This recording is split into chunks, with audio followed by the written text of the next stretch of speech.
요즘에 그 크리스토퍼 놀란 감독의 오디세이라고 하는 영화가 커다란 인기를 끌고 있습니다. 유튜브나 SNS에 오디세이 감상평이 수시로 올라옵니다. 영화가 개봉되기 전부터 오디세이를 즐기는 법을 유튜브에 올리는 유튜버들도 있었고요. 저는 아직 못 봤는데 꼭 본 것처럼, 다 모든 것을 본 것처럼 느껴질 정도입니다. 지난주에 인문학이 아니라 인문학 이야기를 잠깐 했는데 호모의 오디세이야말로 대표적인 인문학 고전입니다. 요즘처럼 각박한 세상에 인문학을 다룬 영화가 나온 것만으로도 환영할 일이죠. 게다가 많은 사람들이 지금 오디세이에 관심을 갖고 영화를 보기 전부터 공부하는 것을 보면서 저는 왠지 사람들의 생각이 풍성해지고 깊어질 것 같았습니다. 인문학 또는 고전, 클래식 이는 주는 유익이 있기 때문이거든요. 놀란 감독은 호모의 오디세이를 현대적 감각에 맞춰서 재해석했다고 해요. 워낙 명작이니까 잘 만들었을 것입니다. 우리 가운데 보신 분들도 있을 것 같습니다. 주전 8세기에 쓰였으니까 이사야 선지자가 활동할 때입니다. 주전 8세기에 쓰인 호모의 오디세이는 트로이 전쟁에서 승리한 아주 꾀도 많고 용맹한 이타카의 왕 오디세우스가 아내와 아들이 있는 고향으로 돌아오는 여정, 항해를 그린 작품입니다. 귀향, 홈커밍이 오디세이의 주제입니다.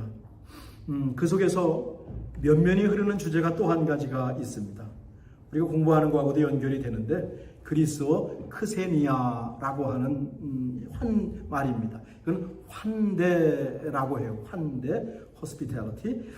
이 말은 나그네, 낯선 사람, 손님을 가리키는 크세노스라고 하는 명사에서 또 파생된 말입니다.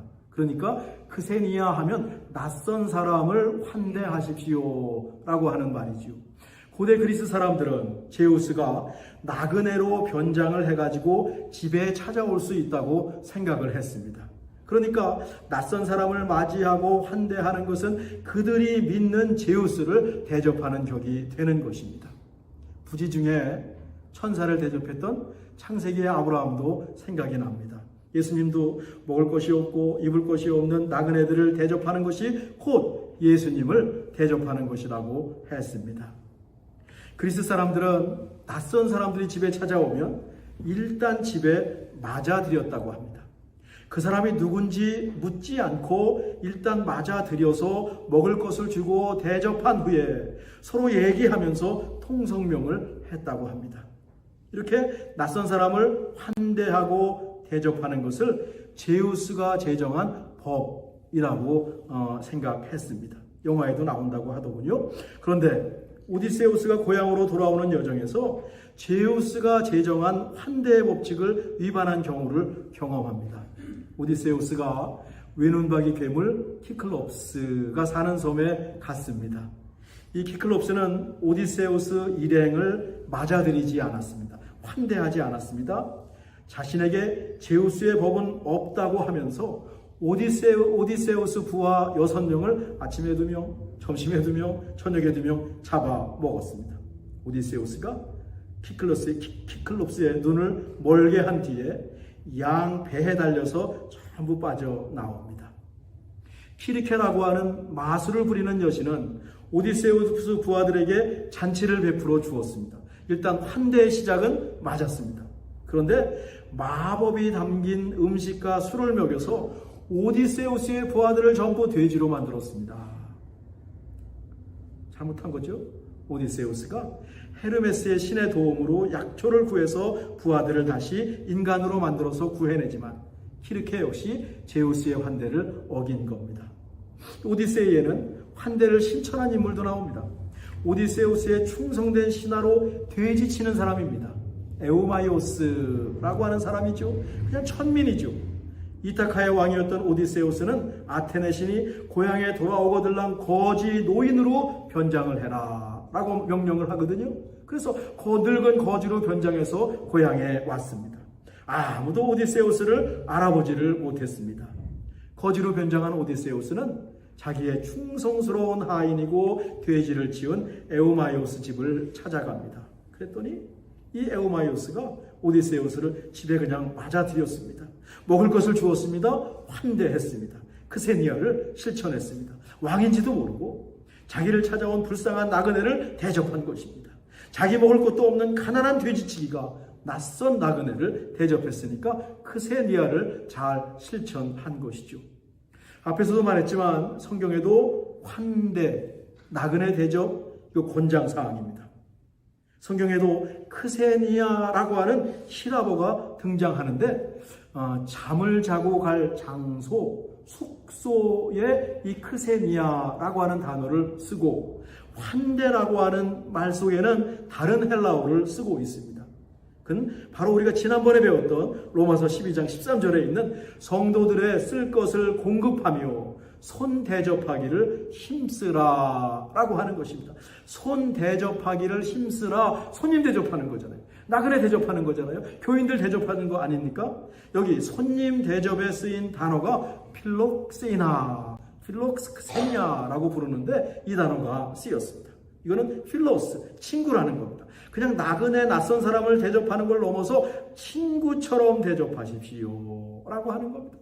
그 낯선 사람을 친구로 대우하십시오 라고 하는 것입니다. 오디세이나 그리스에서 환대는 이 크세니아는 내가 대접을 받았으면 그가 또 누군가에게 당사자에게 갚아야 합니다. 우리 옛날에 쓰던 품앗이 성격이 여기에 굉장히 강하고요. 또 공적인 환대입니다. 높은 사람들이 아주 크세니아를 실천하고 굉장히 자랑하면서 뽀대고 살았습니다. 그런데 로마서 12장에 손님 대접 필록세니아는 뭔가 하면 그냥 베푸는 겁니다. 우리가 배웠잖아요. 그냥 베푸는 겁니다. 지난 시간에 배운 사랑의 빛, 베푸는 사랑이 여기에 해당하는 겁니다. 알고 보니까 우리가 하나님 앞에서 죄를 지은 낯선 사람이었습니다. 거룩하신 하나님과 우리는 아무 상관이 없었습니다. 하나님이 우리를 환대할 이유가 아주 없었습니다. 지저분하고 추한 피조물이었습니다. 그런데 하나님께서 아들 예수님을 인간의 몸으로 세상에 보내주시고 또 예수님께서 우리를 위해 십자가에 달려 죽으심으로 우리가 예수님을 의지해서 예수님의 이름으로 하나님께 가면 조건 없이 우리를 다 맞아 주시는 겁니다. 친구를 넘어서 하나님의 자녀로 삼아 주시는 겁니다. 하나님의 환대죠. 우리가 하나님의 환대를 이미 경험했다면 우리 역시 필록세니아 이런 낯선 사람들을 친구처럼 대우하는 것이 마땅합니다. 라고 하는 것이 성경이 우리에게 주는 환대에 대한 교훈입니다. 그러니 우리 그리스도인들에게는 사회적인 간습인 크세니아를 넘어서는 필록세니아가 어울리는 겁니다. 이렇게 생각하니까 또 이웃사랑이 어려워졌습니다. 이론은 알겠는데, 다 알겠는데, 성경에서 말하는 것도 다 알겠는데, 우리가 받은 사랑도 너무너무 큰데 차라리 주고받는 품앗이 기브 앤 테이크라면 조금 가능해 보이겠는데 아니 그냥 옆에 있는 친구들에게 하라면 좀 가능해 보이겠는데 이거 그냥 베풀라라고 하니까 이 환대 필록세니아 부담이 됩니다.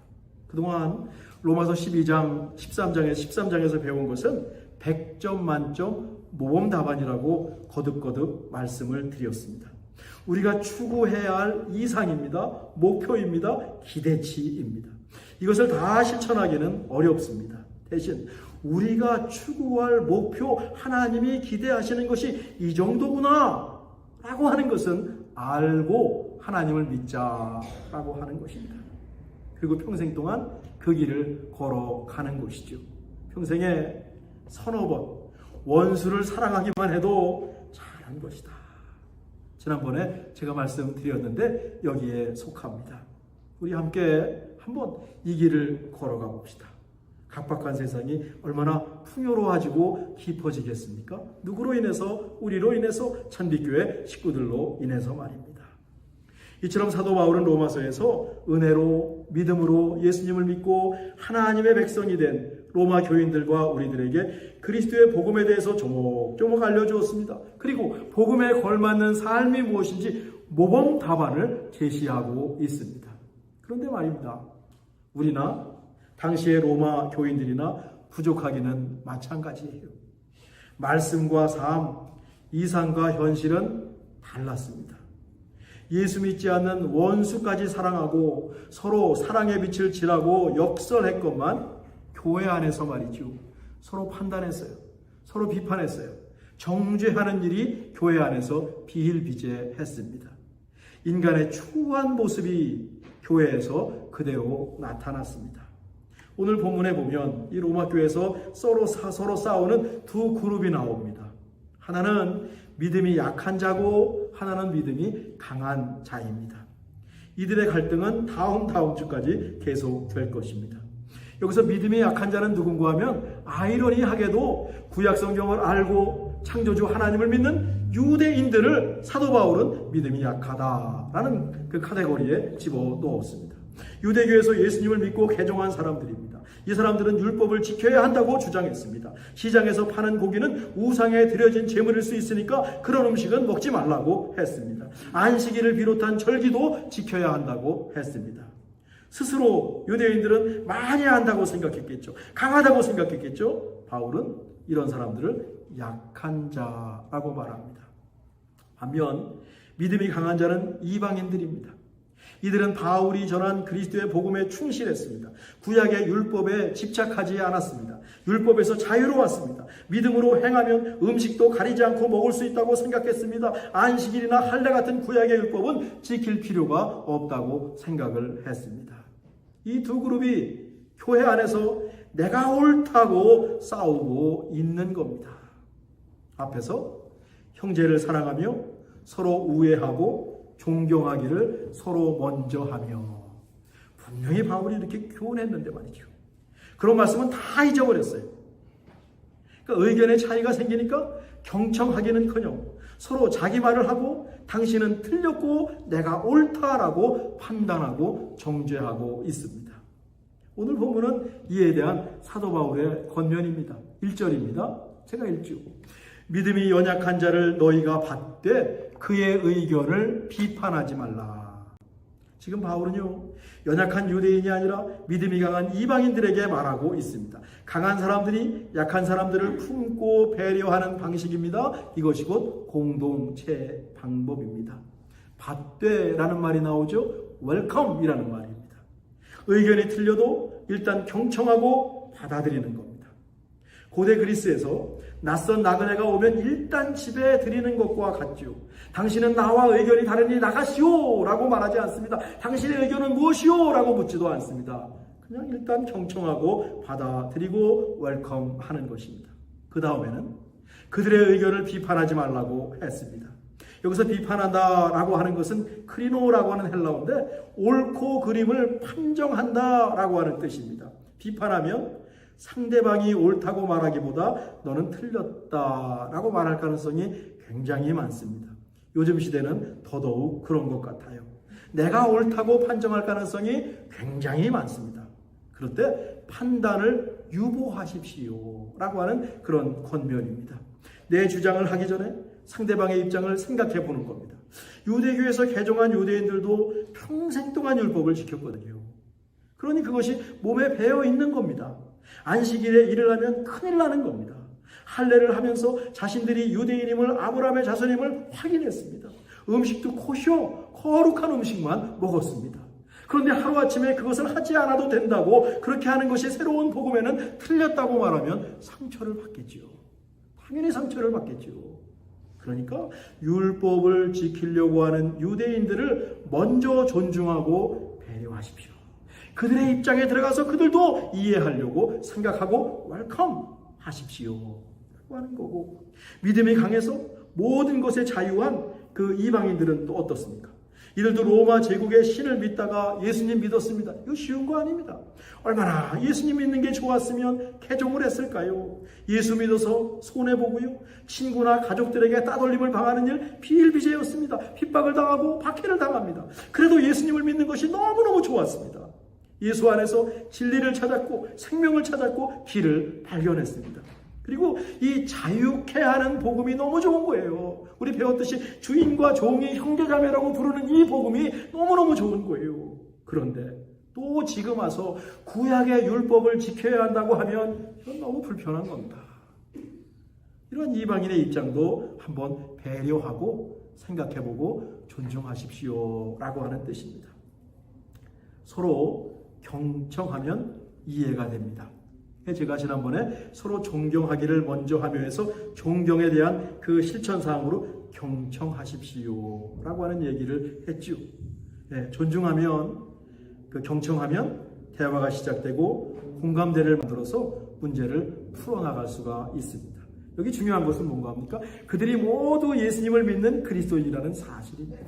우리가 다 의견은 달라도 그리스도인을 믿는, 그 예수님을 믿는 그리스도인이라는 사실은 다 똑같더라 하는 것입니다. 이것이 확인되면 신앙의 모습이 달라도, 믿음의 모습, 분량이 달라도 서로 존중하고 인정하십시오 라고 하는 권면입니다. 바울은 여기서 한 걸음 더 나가서 믿음이 약한 자들이나 강한 자들이나 모두 하나님에게서 왔다라고 말을 해요. 모두 하나님의 자녀들입니다. 하나님이 세우신 자녀들입니다. 3절이죠. 먹는 자는 먹지 않는 자를 업신여기지 말고, 업신여기는 거 진짜 나쁜 겁니다. 먹지 않는 자는 먹는 자를 비판하지 말라. 이는 하나님이 그를 받으셨다. 하나님이 세우신 사람을 두고 비판하면 이거 하나님 비판하는 겁니다. 하나님이 세우신 사람을 두고 판단하면 하나님을 판단하는 것입니다. 하나님은 이 두 그룹을 웰컴 다 받아주셨어요. 하나님의 환대라고 하는 것이죠. 그러니 서로 비판하지 않는 것이 올바른 믿음입니다. 하나님을 위해서 감사하는 마음으로 먹으면 괜찮아요. 또 하나님을 위해서 믿음 가운데 먹지 않아도 하나님 안에서 결정한 것이라면 괜찮아요. 믿음이 있으면, 같은 하나님의 자녀라면 서로 다른 것이지 틀린 것이 아니다 라고 하는 교훈입니다. 10절이죠. 네가 어찌하여 네 형제를 비판하느냐, 어찌하여 네 형제를 업신여기느냐. 우리가 다 하나님의 심판대 앞에 서리라. 예수님께서 모든 형제를 위해서 십자가에 죽으셨습니다. 그러니 형제를 업신여기면 이거 예수님 무시하는 겁니다. 우리가 판단할 것이 아닙니다. 각자 하나님의 심판대 옆에 각자가 서게 될 것입니다. 그때 하나님께서 판단해 주실 겁니다. 그러니 우리는 사랑으로 공동체를 세우고 형제를 품어주고 제우스의 법 크세니아를 뛰어넘는 사랑의 환대 필록세니아를 실천하면 되는 것이죠. 이렇게 바울은 로마 교회는 물론 당시 초대교회, 아니 요즘 오늘날의 교회에서 일어나는 의견 충돌과 갈등을 바로잡아주고 있습니다. 로마 교회나 요즘 교회에 같은 생각을 가진 사람들이 모이지 않습니다. 생각이 다르지요. 살아온 환경이 다르지요.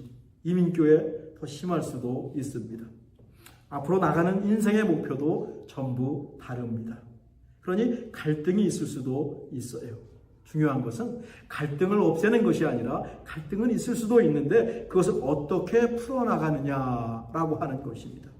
예수님께서 모든 사람을 위해서 십자가에 죽으셨고 모든 사람을 웰컴, 환대하신다는 사실에서 시작하면 됩니다. 그리고 우리는 그 예수님을 믿습니다. 다 예수님을 믿는 사람들입니다. 하나님이 다 받아주셨습니다. 우리를 위해서 다 예수님이 십자가에 달려 죽으셨습니다. 예수님의 십자가에서 시작하면 우리 모두 서로 사랑으로 환대할 수 있습니다. 우리 교회는 잘하고 계십니다. 서로 존중하시는 것을 저는 교회 안에서 봅니다. 그런데 세상으로 나가면 교회는 세상과 갈등하고 자기 주장이 너무 강해요. 복음이라고 말하지만 자기들이 만든 복음인 경우도 너무 많습니다.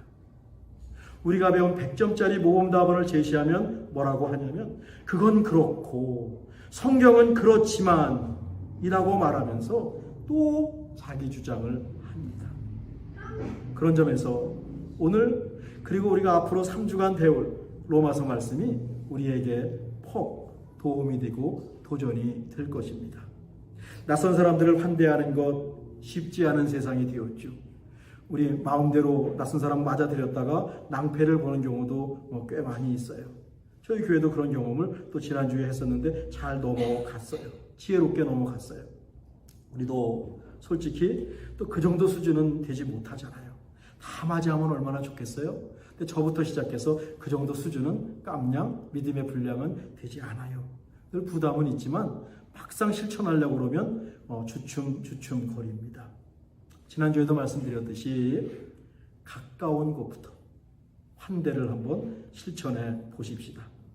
가정에서 부모님이나 자녀들에게 낯선 모습이 있을 때, 옛날에 그 비판하고 판단하고 내가 옳고 당신이 옳다고 얘기했다면 이제 우선 받아주고 서로 환대하면서 예수님의 사랑으로 품어주는 것입니다. 교회도 마찬가지고요. 우리의 환대가 세상으로 확장될 수 있다면 이건 더 바랄 것이 없습니다. 우리 함께 환대 공동체를 세워 가십시다. 기도하겠습니다. 하나님, 주님의 은혜, 그리스도의 복음 가운데서 모든 사람을 품을 수 있는 여유, 환대하는 마음을 저희에게 허락하여 주옵소서.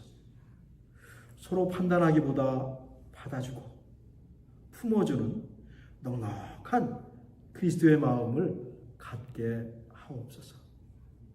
예수님의 이름으로 기도하옵나이다.